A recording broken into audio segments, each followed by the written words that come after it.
lost my car. Things just didn't work out with the girl. I lost the condo. And so I find myself sleeping on a friend's couch. Wow. And until I couldn't anymore. And I ended up sleeping in a storage unit one night. And so I'm sitting in the storage unit and I'm like, I have nothing. I'm $148,000 in debt. Literally no money. My account's overdrawn. And I was like, I got to go home.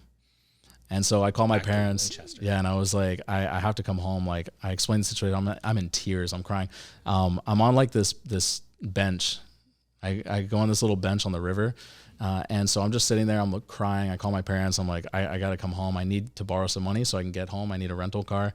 So they helped me out. I got a rental, packed all my shit in it, went to Virginia. The whole ride home, man, I'm like bawling because I felt like a total failure. I lost everything.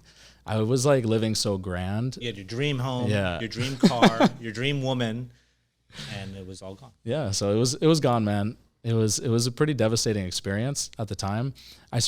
This is kind of what sparked my personal development journey, because on the ride home, a friend had suggested you need to start listening to Napoleon Hill, Think and Grow Rich, Outwitting the Devil. Amazing, yeah. amazing mentor. Yeah. So these were the books that I started listening to, like on the journey home, for like whatever it was, 12 hours.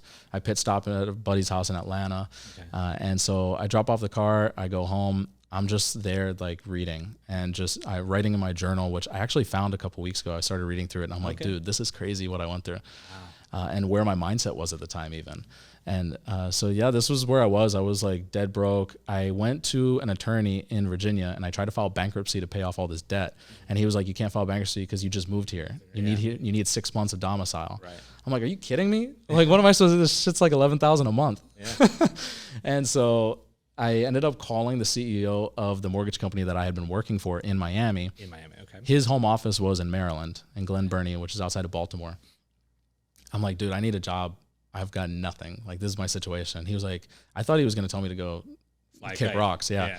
He's like, dude, come over, check out the operation, and we'll put you on the phones. But you're not managing anything. You're going to just be a sales guy. Mm-hmm. I was like, all right, fine.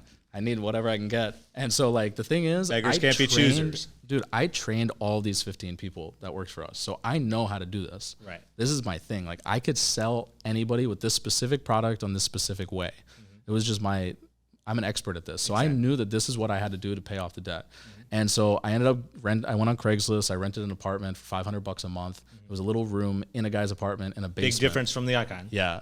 And I was sleeping on, I found a picture of it actually. After I went through the journal, I pulled out my iPad that I haven't seen in years. And the last few pictures were from Maryland.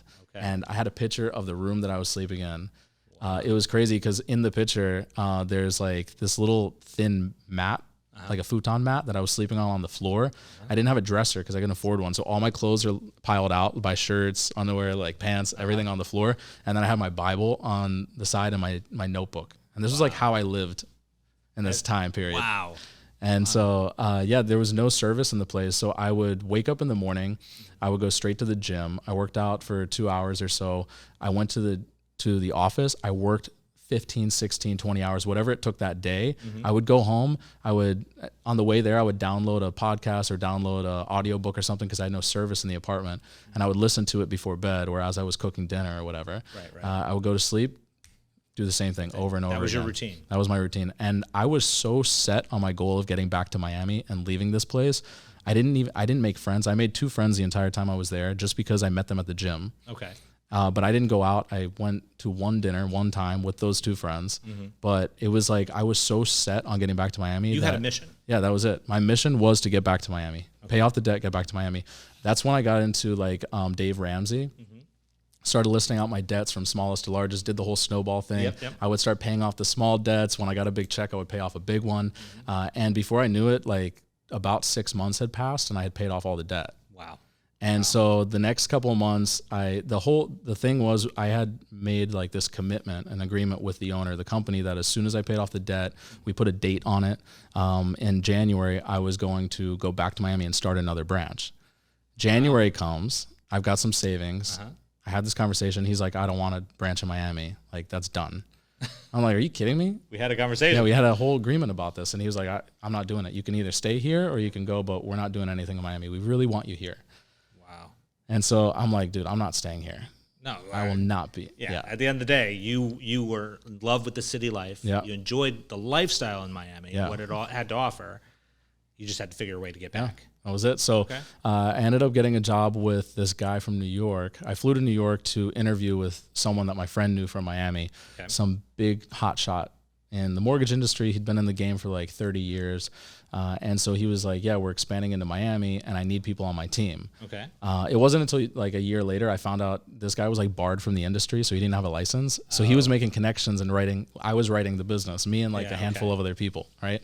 And so I learned so much from this guy. I learned how to like walk confidently into a room, how to like believe in myself, how to, man, when I got to Miami, I had never done a purchase ever. For the last 4 years or however long. It was all refis. Yeah. Everything was refis on the phone. And so I get to Miami, I'm telling everybody, I am the luxury and jumbo mortgage purchase expert. I put it on my Instagram bio. I'm the expert. I do jumbo luxury. Manifested it into reality. It's like either manifest or fake it till you make it. But one way or the other. And it was crazy because my first deal I got when I was down there was from this woman at the Armani Casa. Okay. Yep. It was like a $2.5 million deal. And I'm like, oh my God, I've never done a deal over 400 grand. And so I get this deal. It was rough. It was rough. It was very rough. This loan had gotten denied from 17 banks. Wow. And so it came to us and we found a way to get it done. Okay. And so we got it closed. And from that day on, I got like 6 or 7 deals in the building that just like made my whole year blow up. That was a year. Yeah.